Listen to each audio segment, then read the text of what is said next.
Hello.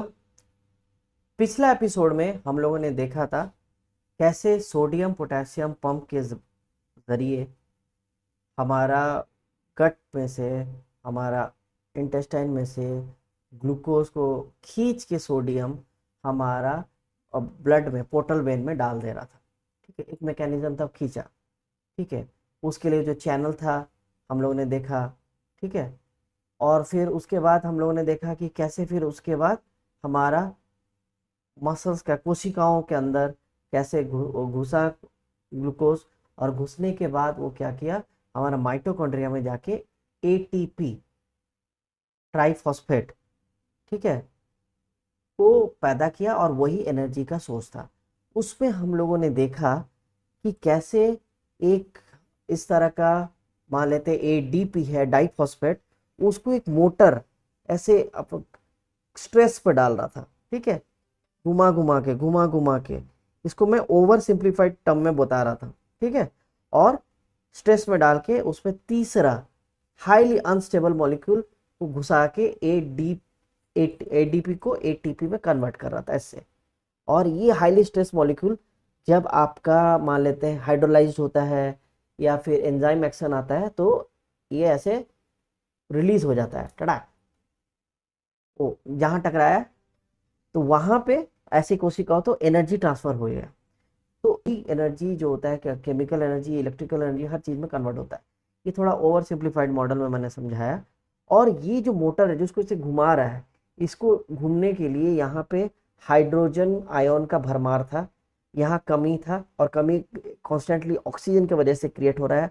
Oxygen नीचे से खींच ले रहा था हाइड्रोजन को, तो वो ये आयोनाइज ऑक्सीजन जब से आया, हाइड्रोजन आया तो वो घूमने लगा, एटीपी सिंथेस, और एनर्जी प्रोड्यूस हुआ। और ये जो आया जो मैकेनिज्म था, इसके लिए आपको ग्लूकोज का ज़रूरत पड़ा। ग्लूकोज काफ़ी इम्पोर्टेंट था, जो कि ये आपका एनर्जी को लाने में मदद किया, ये इलेक्ट्रॉन को ट्रैवल करने में मदद किया, ट्रांसपोर्ट करने में मदद किया। तो लेकिन इसमें एक बात उठता है कि हम लोगों ने तो देखा सोडियम आयन पंप से ब्लड के अंदर घुसा, पर ब्लड से हमारा कोशिकाओं में, सेल्स में कैसे घुसा? तो इसके लिए हमें जानना पड़ेगा इंसुलिन, जिसके बारे में आप लोगों ने सुना है काफ़ी ज़्यादा। नमस्कार, मेरा नाम है चंदन, आप देख रहे हैं ज्ञान विज्ञान हब, और आज हम लोग इंसुलिन के बारे में बातें करते हैं। Let's start.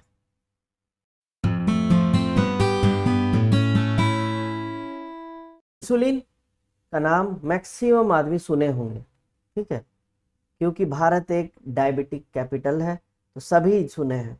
ठीक है, तो आज उस मैकेनिज्म को थोड़ा समझते हैं, इंसुलिन का क्या रोल है यहाँ पे।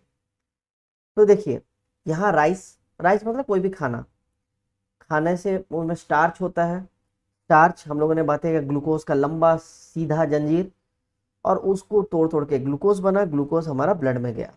लेकिन अब यहाँ पे एक प्रॉब्लम आता है, ग्लूकोज जरूरी है एटीपी पे, एटीपी अभी मैंने बात किया जो ट्राइफॉस्फेट पैदा करने के लिए, लेकिन ये ब्लड में रहना हार्मफुल है। ब्लड में अगर ग्लूकोज ज़्यादा देर के लिए रहा, ब्लड एक ट्रांसपोर्ट सिस्टम है, जाम लग जाएगा। ठीक है, तो अब यहाँ पे भगवान ने क्या किया, इंसुलिन का निर्माण किया। वो बोला कि जब जब हमारा इंसुलिन बॉडी में जैसे ग्लूकोज डिटेक्ट करेगा तो बॉडी इंसुलिन निकालेगा, पैनक्रियाज इंसुलिन पैदा करेंगे, और वो आएंगे क्या करें, फिर ग्लूकोज को कोशिकाओं के अंदर घुसाएंगे GLUT4 चैनल के जरिए। ठीक है, तो और उसके बाद एनर्जी मिल गया सबको, उसके बाद फिर वो स्टोरेज होगा हमारा बॉडी में, हमारा लीवर में, फिर फैट्स के रूप में हमारे कोशिकाओं में, अलग अलग जगह पे होता है। ठीक है, तो इंसुलिन एक ग्लूकोज ट्रैफिक को कंट्रोल करने वाला एक हार्मोन है। हार्मोन एक तरह का सिग्नल भेजता है, कि एक केमिकल है जो कि सिग्नल भेजता है, और उसी के अकॉर्डिंग बॉडी काम करता है, बॉडी को समझ में आता है कि अभी क्या करना है। ठीक है, तो इंसुलिन क्या बोलता है शरीर को कि खाना आ गया है, अभी हम लोग सेफ हैं। तो ग्लूकोज का एंट्री कोशिकाओं में घुस बढ़ने लगता है। इमरजेंसी फ्यूल स्टॉप होता है। इमरजेंसी फ्यूल क्या, आगे समझेंगे। अब जब खाना आने लगता है तो बॉडी का रिपेयर मैकेनिज्म शुरू हो जाता है, क्योंकि जब आपके अंदर खाना नहीं रहता है, एनर्जी नहीं रहता है, तब आपका बॉडी रिपेयर क्यों करेगा, राइट। फिर एक्सेस जो हम लोग उस दौरान में जब खाना नहीं मिला रहता है तो एनर्जी हम लोग बचा खुचा शरीर से जो मतलब स्टोरेज से ले रहे थे वहां पे वापस डिपॉजिट होना शुरू हो जाता है। तो यहाँ पे हम लोग थोड़ा अच्छा समझते हैं इमरजेंसी फ्यूल रिलीज मतलब क्या होता है कि जब हम लोग फास्टिंग में रहते हैं, ठीक है, जैसे अभी मैं खाना नहीं खाया हूँ, काफ़ी देर हो गया है, ठीक है, कई घंटा हो गया है, तो हमारा शरीर में तो अब क्या है कि हम कंटिन्यूस खाते रहेंगे क्या? काम कब करेंगे? कंटिन्यूस अगर मुंह चलता रहेगा तो काम कब चले करेंगे?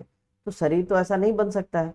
तो कुछ समय खाना है, शरीर को एनर्जी मिलेगा, उसके बाद हमारा बॉडी डिक्रीज हो जाएगा और उसके बाद जो स्टोर्ड एनर्जी है हमारा बॉडी में उसको इस्तेमाल करते हैं। ठीक है, फिर जब खाना आता है फिर उससे एनर्जी निकाल लेते हैं और फिर वापस जो स्टोर से जितना निकाले रहते हैं उसको वापस भरना शुरू कर देते हैं। एकदम सिंपल भाषा में यही है। तो बॉडी जब भूखे रहते हैं तो स्टोर एनर्जी कहाँ रहता है? लीवर में रहता है। ठीक है, आपका टिश्यूज में रहता है। ठीक है, वो आपका फैट के रूप में लीवर में ग्लाइकोजन के रूप में रहता है।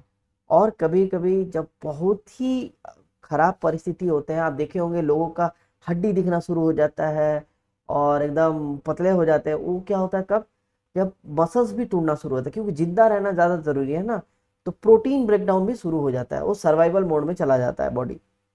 ठीक है, लेकिन जब खाना खाते हैं तो इंसुलिन लेवल बढ़ना शुरू होता है और लीवर को बोलता है रुक जाओ, अब स्टोरेज माल अभी मत भेजो, नया ताज़ा माल आ चुका है, अब पहले इसमें से काम करने दो। और फिर कोशिका जितना ग्लूकोज चाहिए ले लेते हैं, उसके बाद बाकी बचा हुआ वो वापस ग्लूकोज में भेजते हैं, हाँ इसको अब तुम डिपॉजिट में डाल दो। कोशिकाओं में जो फैट ब्रेकडाउन होता है उसको रोक देता है। तो सर्वाइवल मोड जो हमारा बॉडी फास्टिंग के दौरान रहता है वो अब ग्रोथ मोड में चला जाता है, वो हमारा सर्वाइवल मोड रुक जाता है। इसका यही मतलब होता है इमरजेंसी फ्यूल रिलीज में। तो आप देखिएगा ग्लाइकोजन जो होता है हमारा लीवर में स्टोर रहता है वही हमें एनर्जी देता है, क्योंकि वो भी एक ग्लूकोज है। ठीक है, लेकिन ये स्टार्च जैसा नहीं होता है, स्टार्च भी लंबा चेन होता है और ये एक बड़ा नेट जैसा होता है इसका स्ट्रक्चर, जालीनुमा है, बगल में आप देख पा रहे होंगे। ठीक है, तो ये जब हमारा बॉडी में ग्लूकोज जब राइज करने लगता है तब इंसुलिन आता है। इंसुलिन आके ब्लड शुगर का लेवल को जो है हम लोग स्टेबलाइज करता है, एक्सेस को भेज देता है कोशिकाओं में, और भी अगर एक्सेस है तो उसको ग्लाइकोजन बना के भेज देता है लीवर में, और भी अगर एक्सेस हो तो उसको फैट में भेजता है। ठीक है, तो अगर फैट ज़्यादा हो रहा है तो इसका मतलब हम कुछ ज़्यादा ही एक्सेस में ग्लूकोज ले रहे हैं, ये बात आपको समझना पड़ेगा। ठीक है, अब मेटाबॉलिक स्टेट हमारा बॉडी का क्या है? फेड स्टेट जब खा रहे होते हैं और फास्टिंग स्टेज। तो अब क्या है कि जैसे अभी थोड़ा देर पहले डिस्कस किए, फास्टिंग जब में रहेंगे तो हमारा बॉडी में इंसुलिन कम रहेगा क्योंकि ग्लूकोज है ही नहीं, मतलब खाने से ग्लूकोज नहीं आ रहा, राइट? तो वो हमारा शरीर में जो ब्लड शुगर रहेगा वो आपका ग्लूकागॉन, वो भी एक तरह का हार्मोन है। वो देखा कि खाना नहीं खा रहा है, ठीक है, अभी जरूरत है एनर्जी का, तो ठीक है लिवर तुम ग्लाइकोजन रिलीज करो। तो ग्लाइकोजन को रिलीज करवाने का काम ग्लूकागॉन का है। इंसुलिन का काम है आपका ग्लूकोज को कंट्रोल करना, वो वापस उल्टा भेजेगा लीवर में, फिर कोशिकाओं में भी भेजेगा। तो यानी कि दोनों ऑपोजिट एक तरह से आप बोल सकते हैं काम करते हैं। ठीक है, और जब स्ट्रेस स्टेट में रहते हैं तो एड्रेनलिन कॉर्टिसोल ये सब हाई रहता है, ग्लूकोज रैपिडली रिलीज होता है, ब्रेन और मसल्स को प्रायोरिटी में मिलता है एनर्जी। ठीक है, तो ये सब हमारा बॉडी स्टेट है जो कि सिचुएशन स्थान काल पात्र देख के वो लोग अपना अपना रोल निभाता है। कैसा है, अभी स्ट्रेसफुल कंडीशन है कि खाना मिल रहा है कि खाना नहीं मिल रहा है, मूड कैसा है, हर चीज़ पे डिपेंड करता है ये सब। तो ये जो मैकेनिज्म जो तुरंत तुरंत स्विच ऑन स्विच ऑफ होता है इंसुलिन और ग्लूकागॉन को, आप समझ लीजिए। ठीक है, इंसुलिन क्या करता है, वापस लीवर में ग्लाइकोजन डिपॉजिट करने लगता है, ग्लूकागॉन लीवर से ग्लाइकोजन रिलीज करवाने लगता है। ठीक है, दोनों ऑपोजिट है। तो ये जब स्विचिंग होता है एकदम अच्छी तरीके से अगर होने लगता है तो बॉडी हेल्दी रहता है, और अगर कुछ बीमारी होने लगता है तब थोड़ा सा दिक्कत पैदा करता है। ठीक है। तो ये उल्टा काम करता है दोनों। तो ग्लूकोज ग्लाइकोजन में कन्वर्ट होता है, एक नेट जैसा रूप लेता है। तो ग्लूकागॉन भी एक हार्मोन है। हार्मोन जैसे फिर से मैं बता दूं, एक केमिकल है जो कि सिग्नल देता है, बस उससे बॉडी डिसाइड करता है करना क्या है, जो कि पैनक्रिया से रिलीज होता है और ब्लड शुगर लेवल बढ़ाता है, क्योंकि अभी हम लोग भूखे हैं, और लीवर के थ्रू ग्लाइकोजन को रिलीज करता है। अब हम लोगों ने बातें की ब्लड शुगर रहना बॉडी के लिए नुकसानदेह है, बट क्यों, इसके बारे में हम लोगों ने बातें नहीं की। ठीक है, तो पहला रीजन है ग्लाइकेशन। ये को आप समझिए, ग्लूकोज एक चिपचिपा केमिकल है, ठीक है, वो हमारा शरीर में जाता है, और हमारा शरीर तो पूरा प्रोटीन से बना है ना, हर एक कोशिकाएं हैं, हमारा नर्व्स है, हमारा रेटिना है, हमारा हर चीज कोशिका प्रोटीन से बना होता है। जब हम लोग प्रोटीन के बारे में डिस्कस करेंगे तब आप समझेंगे, बट अगर आपका पिछला वाला एपिसोड आप देखे होंगे तो आपको अंदाजा लग गया होगा कि प्रोटीन कितना ही मतलब सेंसिटिव होता है। आपका उसमें से अगर थोड़ा भी अलग मॉलिक्यूल लग गया तो उसका शेप बदल जाता है, ये होता है। तो इसी वजह से अगर आप ग्लूकोज पड़ा रहता है तो बॉडी का जो ये होता है स्ट्रक्चर होता है खराब होने लगता है, स्टिफ्ट होता है, इन्फ्लेम्ड हो जाता है। वो डिपेंड करता है कितना समय के लिए, कितना ज़्यादा ग्लूकोज उसको पड़ा है। ठीक है, शॉर्ट टर्म के लिए तो चलो बॉडी रिपेयर कर देगा, लेकिन लंबे समय तक अगर रहता है तो नहीं कर पाता है और प्रॉब्लम क्रिएट करने लगता है। इसको आप समझिए एक माइलाइड रिएक्शन होता है। आप घर में देखे होंगे, रोटी बनता है और जब आग पे सेका जाता है तो ब्राउन ब्राउन एक तरह का जलता है, वो क्या होता है, उसके अंदर, रोटी के अंदर जो प्रोटीन होता है, रोटी में आपका शुगर भी होता है, जब हम लोगों ने बातें की उसमें स्टार्च है, ग्लूकोज है, ठीक है, वो जब गर्मी, और उसके अंदर प्रोटीन भी होता है, राइस में भी प्रोटीन है, हर चीज़ में प्रोटीन है, सिर्फ वो लोग स्टार्च नहीं होता है, कोई भी चीज़ सिर्फ एक ही चीज़ नहीं होता, उसमें बहुत सारा चीज़ मिला होता है। तो राइस हो, शुगर, तो उसमें डायरेक्ट अगर हीट अगर आप देते हैं तो ब्राउनिंग होने लगता है, और वो होता है माइलाइड रिएक्शन।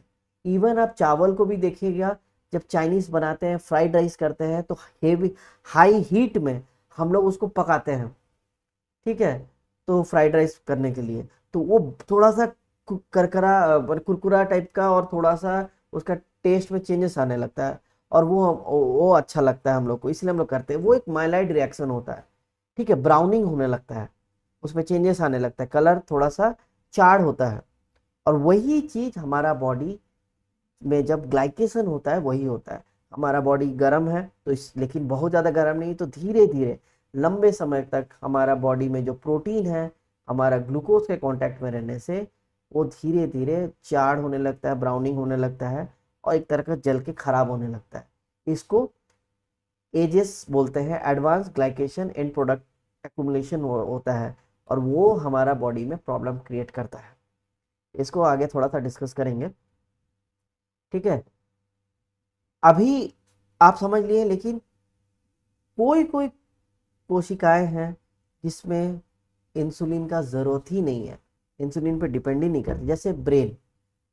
ब्रेन को हमेशा चाहिए एनर्जी ग्लूकोज से, वो ग्लूकोज से ही एनर्जी चाहिए रहता है, आप ध्यान रखिएगा चीज को। रेड ब्लड को सेल्स चाहिए जो तुरंत तुरंत एनर्जी जहाँ पे चाहिए, वहां पे अब इंसुलिन इंसुलिन का झंझट नहीं है, वो भाई तुम आओ, जितना आना है आओ, किडनी, रेटिना, ठीक है। तो वहां पे अलग चैनल यूज होता है, ग्लट फोर यूज नहीं होता है, ठीक है। हम लोगों ने glut one, glut two, glut three हम लोगों ने थोड़ा थोड़ा देखा था, हर जगह काम कर, यहाँ पे अलग काम करता है। तो अब क्या होता है, इस पे यहाँ पे क्या होता है, जो ट्रांसपोर्टर होता है, जो कि जो चैनल है, वो लेके आता है ग्लूकोज को, उसके अंदर घुसाता है, वो हमेशा कोशिकाओं पे मौजूद रहता है इनके, ठीक है। वो ग्लूकोज को घुसना है घुसेंगे, निकलना है निकलेंगे, उनको कोई हेडेक नहीं है। तो इसी वजह से अगर ब्लड में ग्लूकोज आपका हाई रहा, तब यही सब सबसे पहले डैमेज होते हैं, रेटिना।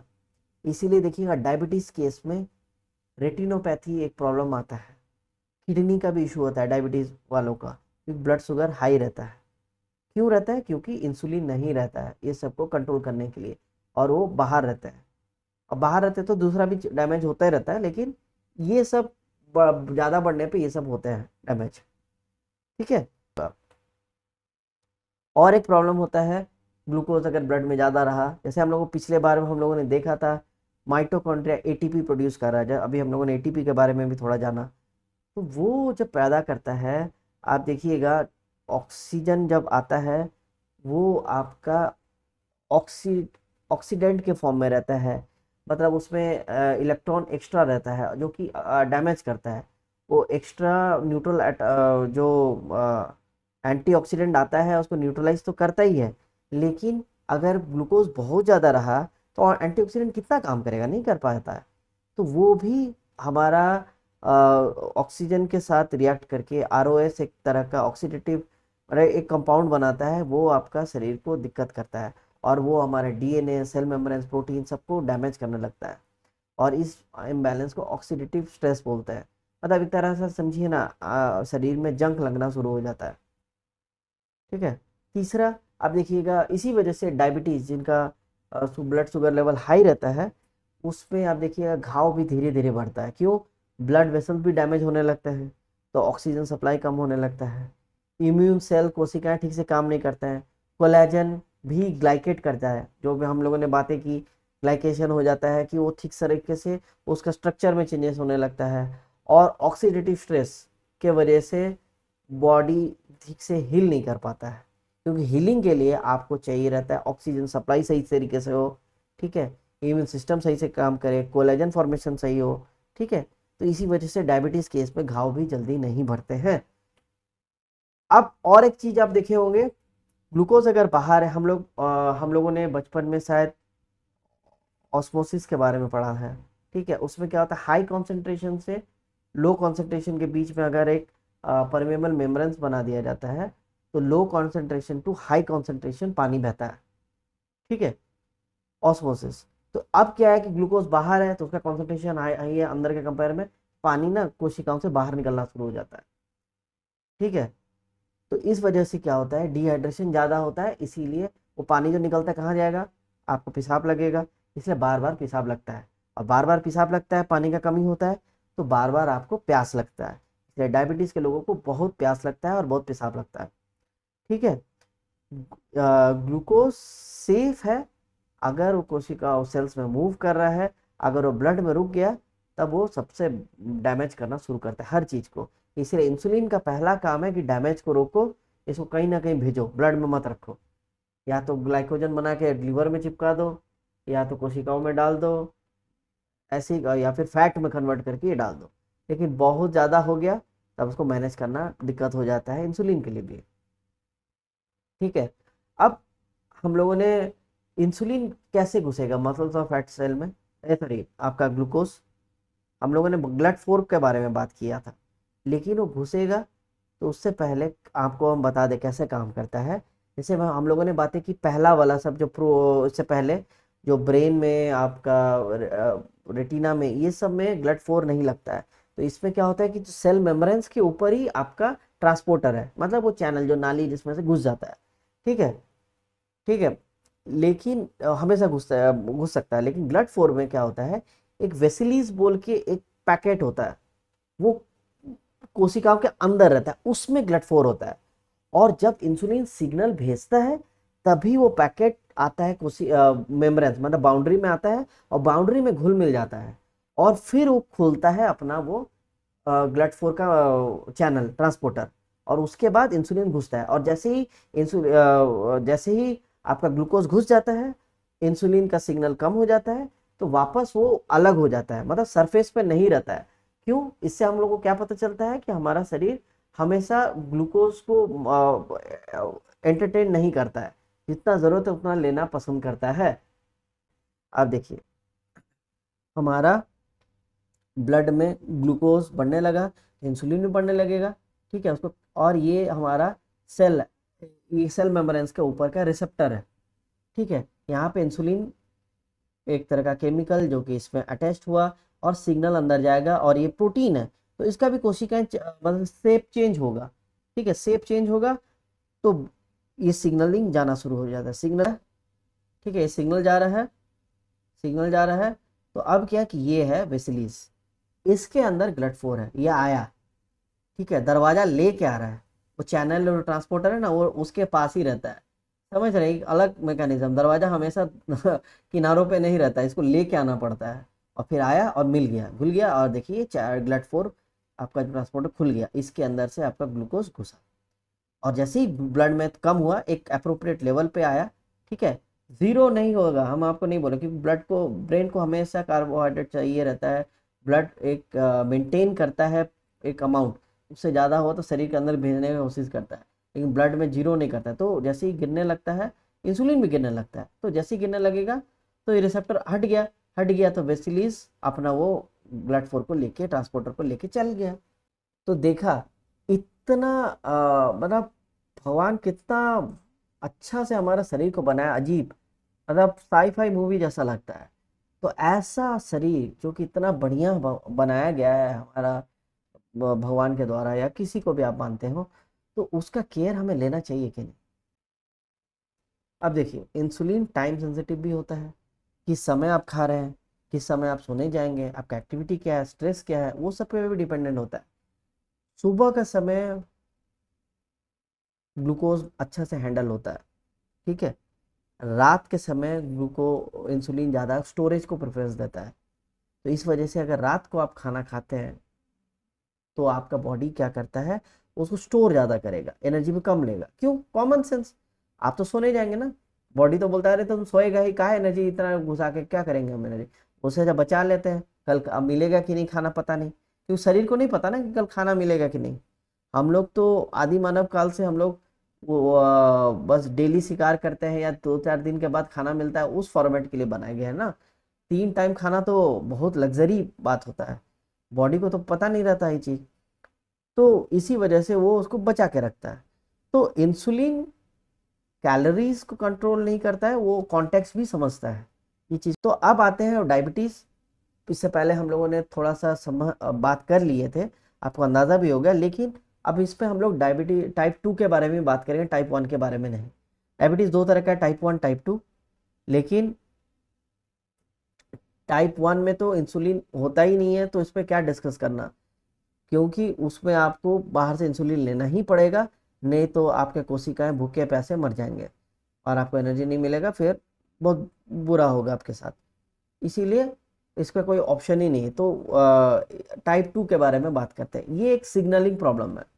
इसमें क्या होता है, इंसुलिन बहुत ज़रूरत से ज़्यादा हाई रहता है, तो कोशिकाएं कम रिस्पॉन्ड करने लगते हैं, और ग्लूकोज बॉडी में रह जाता है, अंदर घुस नहीं पाता है, ठीक है। बाहर जो रिसेप्टर हम लोगों ने देखा इंसुलिन का, वो जो सिग्नल भेजता है वो उतना अच्छी तरीके से नहीं भेज पाते हैं। तो इस वजह से वो आपका वेसिलीज जो आता है ग्लट4 को लेके, वो कभी आता है कभी नहीं आता है, ठीक से काम नहीं करता है, ये टाइप 2 डायबिटीज़ में प्रॉब्लम होने लगता है। तो यही चीज़ आपका अब एक तो टर्म आप सुने होंगे, इंसुलिन रेजिस्टेंस, इसके बारे में हम थोड़ा सा बात कर लेते हैं। धीरे धीरे आपका शरीर क्या होता है, रेस्पॉन्ड कम करना शुरू करता है। जैसे मैंने कहा इंसुलिन का रिसेप्टर में आया, तो इंसुलिन को सिग्नल गया, तो वो उतना अच्छा से काम नहीं करता है, कभी कर रहा कभी नहीं कर रहा, तो ये इंसुलिन रेजिस्टेंस आ गया। लेकिन ये अगर फ्रिक्वेंटली और बहुत ज़्यादा देर तक के लिए होने लगा, तब वो प्रॉब्लम क्रिएट करने लगता है, वो डायबिटीज़ में जाता है। अभी ये इनिशियली जो होता है, इसको इंसुलिन रेजिस्टेंस बोलते हैं। अब इसका मतलब ये नहीं है कि आपको डायबिटीज़ हो गया है, इंसुलिन रेजिस्टेंस होने लगता है, बहुत सारा साइन आपका बॉडी में आने लगता है। डॉक्टर से भी आप बात कीजिए तो वो आपको बताएंगे इंसुलिन रेजिस्टेंस का क्या क्या लक्षण है, बहुत सारे आप गूगल पे भी आपको मिल सकता है, ठीक है। तो अब क्या होता है कि बॉडी में हमेशा अगर आपका इंसुलिन हाई रहता है, आप ग्लूकोज हाई रहता है तो इंसुलिन आपका बॉडी में हाई रहता है, तो क्या होता है कि वो सिग्नल भेजते भेजते भेजते क्या होता है, वो थेतर टाइप का हो जाता है, वो सिग्नल को काम नहीं करता है उतना अच्छा से, ठीक है। इसी वजह से क्या होता है, ग्लट4 का मूवमेंट कम होने लगता है, ब्लड शुगर हाई रहने लगता है, ठीक है, भले डायबिटीज लेवल तक नहीं पहुंचता, लेकिन ये प्रॉब्लम क्रिएट करने लगता है। और यही आपका प्री डायबिटिक्स केस में होने लगता है। इंसुलिन रेजिस्टेंस आपका प्री डायबिटिक होता है, मतलब प्री डायबिटिक मतलब डायबिटीज के पहले आपका बॉडी इंसुलिन रेजिस्टेंस करने लगता है, जो कि अभी हम लोगों ने देखा, ये नॉर्मल मेटाबॉलिज्म जैसा ही है, बट बॉर्डर पे खड़ा है, ठीक है। तो इंसुलिन आपका हाई होने लग रहा है, कोशिकाओं में थोड़ा थोड़ा रेजिस्टेंस आना शुरू हो रहा है, यानी कि आप रेगुलेट आपका बॉडी नहीं कर पा रहा है, यानी कुछ तो आप गड़बड़ कर रहे हैं। पैनक्रियाज ज़रूरत से ज़्यादा आपका इंसुलिन पैदा करने लगता है, ठीक है। सेल रेस्पॉन्ड खराब होने लगता है, ब्लड शुगर जो राइज होता है खाने के बाद, ठीक है, वो ब्लड ग्लूकोज का जो राइज होता है वो कुछ देर के बाद गिरना चाहिए। जैसे मैंने कहा कि इंसुलिन काम किया, घुस गया, तो आपका ब्लड ग्लूकोज डाउन होगा, ठीक है। लेकिन बहुत समय अगर लगा रहा है तो इसका मतलब वो शरीर के अंदर घुसने में उसको समय लग रहा है, ठीक है, तो बॉडी स्ट्रगल करने लगता है। तो ये केस होता है डायबिटीज़ के पहले का प्रिकर्सर। तो इसी वजह से कैलोरी इनटेक और को हमें बैलेंस करना बहुत ज़रूरी होता है, ठीक है। अगर आपको जितना ज़रूरत है आप उतना ही खाइए, उतना ही कैलोरीज लीजिए, क्योंकि अभी हमको खाना 3 टाइम मिल जा रहा है। ये एक बहुत ही सुखद और दुखद भी बातें हैं। तो अभी क्या है कि सुखद बात यह है कि खाने का कोई टेंशन नहीं। पहले ज़माने में की तरह हमें डेली निकलना पड़ता है, शिकार करना, ये करना वो करना, 2-2 3 3 दिन के बाद खाना मिलता है, वो नहीं है। लेकिन दुखद बात यही है कि अभी क्या है कि हमको भूखमरी पैदा करना है, रेगुलेट करना है, कि इसीलिए उपवास काफ़ी इम्पोर्टेंट माना जाता है, ठीक है। क्योंकि हमें खाना मिल रहा है तो हमको उसको कंट्रोल करना ज़रूरी है। बॉडी को नहीं समझ में आता है, क्योंकि हमको डिलिबरेटली कॉन्शियसली इसको कंट्रोल करना पड़ेगा। तो जैसे ही हम लोग भूखा रहेंगे तो हमारा बॉडी का ग्लाइकोजन रिलीज होगा, ग्लूकागॉन रिलीज करेगा, ग्लाइकोजन रिलीज होगा तो लीवर से घटेगा। जैसे ही घटना शुरू हो जाएगा तो फिर और कहाँ से मिलेगा एनर्जी चाहिए, तो क्या होगा, फैट से लेना शुरू होगा, तो फैट भी कम करना शुरू होगा। अच्छा, फैट भी जानते हैं एक्सेस वो इंसुलिन रेजिस्टेंस को बढ़ाता है, वो सिग्नलिंग को खराब करता है, इसलिए फैट भी गिरने से वो सिग्नलिंग अच्छा होने लगता है। इसीलिए वेट घटाना बहुत ज़रूरी हो जाता है आपको, अगर ये करना है तो फिर आपका कभी कभी बहुत लोग का सवाल आएगा कि डायबिटीज़ सबको तो एक जैसा नहीं होता है, मतलब कि बहुत सारे लोगों का आंखों का रोशनी में असर होता है। रेटिनोपैथिक बीमारी है जो आप अगर गूगल करेंगे तो आपको मिल जाएगा। उसमें क्या कि रेटिना डैमेज होता है, क्योंकि उसमें ब्लड फोर मैकेनिज्म नहीं है, वो हमेशा ग्लूकोज के लिए रेडी रहता है। तो आप कंट्रोल नहीं किए, उसमें गया गया डैमेज हुआ, और पतला कैपिलरीज है तो उसमें जल्दी डैमेज होता है, ग्लाइकेशन हो गया। तो लेकिन अब बहुत सारे लोगों में आप देखते होंगे ऐसा नहीं होता, डायबिटीज सालों से है बट आंखों में कोई प्रॉब्लम नहीं है। तो ये सब मैटर क्यों करता है, तो आप बोलेंगे तो अभी आप बोले कि डायबिटीज में ऐसा होता है, इसका तो हुआ नहीं। लेकिन यहाँ पे आता है फैक्ट, जेनेटिक, फिर आता है genetic, lifestyle, blood pressure, stability. हो सकता है किसी का शरीर आंखों से आने से पहले कहीं और ग्लूकोज डेविएट हो जा रहा है, आपका आंखों में प्रायोरिटी दे रहा होगा, या किसी का कुछ और, नहीं पता। ये बहुत ही कॉम्प्लिकेटेड है, इशू है, मैक्सिमम डॉक्टर्स भी इसके बारे में ठीक से नहीं बता पाएंगे, ठीक है। ब्लड प्रेशर कैसा है वो भी मैटर करता है। तो ये सब चीज़ की वजह से आपको डायबिटीज़ सबका एक जैसा कॉम्प्लिकेशंस नहीं आती है। तो कंट्रोल करना है तो वेट रिडक्शन बहुत ज़रूरी होता है, रेजिस्टेंस ट्रेनिंग स्पेशली, क्योंकि आपका शरीर को जब लगेगा एनर्जी ज़रूरत पड़ रहा है तभी ना सिग्नल देने पे सही से रेस्पॉन्ड करेगा। हमेशा कोई बेल मारते रहेगा कि अरे माल आ गया, माल आ गया, ले लो, है ना, माल आ गया ले लो, वो ग्लूकोज का बोरा खाली करो। अब बोले अरे भाई इतना स्टोरेज में पड़ा है, हमको नहीं चाहिए, ठीक है। फिर कॉलिंग बेल बज गया, फिर आप बोलेंगे नहीं चाहिए, कितना बार बोलेंगे, फिर आप थक हार के दरवाजे ही नहीं खोलेंगे, ठीक है। तो लेकिन जैसे ही आपका एक्सरसाइज करते हैं, आप मेहनत करते हैं, शरीर को लगता है हाँ हमको ज़रूरत है एनर्जी का, या ज़रूरत पड़ सकता है, तो लाओ लाओ लाओ। इसलिए एक्सरसाइज करने वाला व्यक्ति को डायबिटीज़ होने का चांसेस अगर घटता है कंपेयर टू आइडियल बैठा हुआ व्यक्ति से। और अगर वो व्यक्ति अगर एक्सरसाइज करता है, अगर डायबिटीज़ हो भी जाए ना, तो शुगर लेवल काफ़ी कंट्रोल मैनर में रहता है, ठीक है। इवन प्री डायबिटिक केस में भी तो वापस रिवर्स कर सकता है अपने आप को कंडीशन में। तो इसी वजह से, तो अगर आपको इंसुलिन का मैकेनिज्म अगर आपको समझ में आ गया, तो आप अपना बॉडी का शुगर लेवल, जिसको आम भाषा में बोलेंगे, कंट्रोल करना आप समझ जाएंगे, ठीक है। ब्लड फ्लो का मैकेनिज्म है, आपको समझिए, आपको मेहनत कीजिएगा तो ब्लड फ्लो अच्छा से काम करेगा। उसमें वेसिलीज जो है, दरवाज़ा लेके ब्लड फ्लो का आना जाना करता है कोशिकाओं में, वो अच्छी तरीके से आना जाना करेगा, इंसुलिन रिसेप्शन सही तरीके से आएगा, ठीक है, बॉडी को ज़रूरत होगा तो लेगा। और ग्लाइकेशन को उसको अवॉइड करने का कोशिश कीजिए। ग्लाइकेशन लॉन्ग टर्म में बहुत दिक्कत करता है, आँखों में होता है।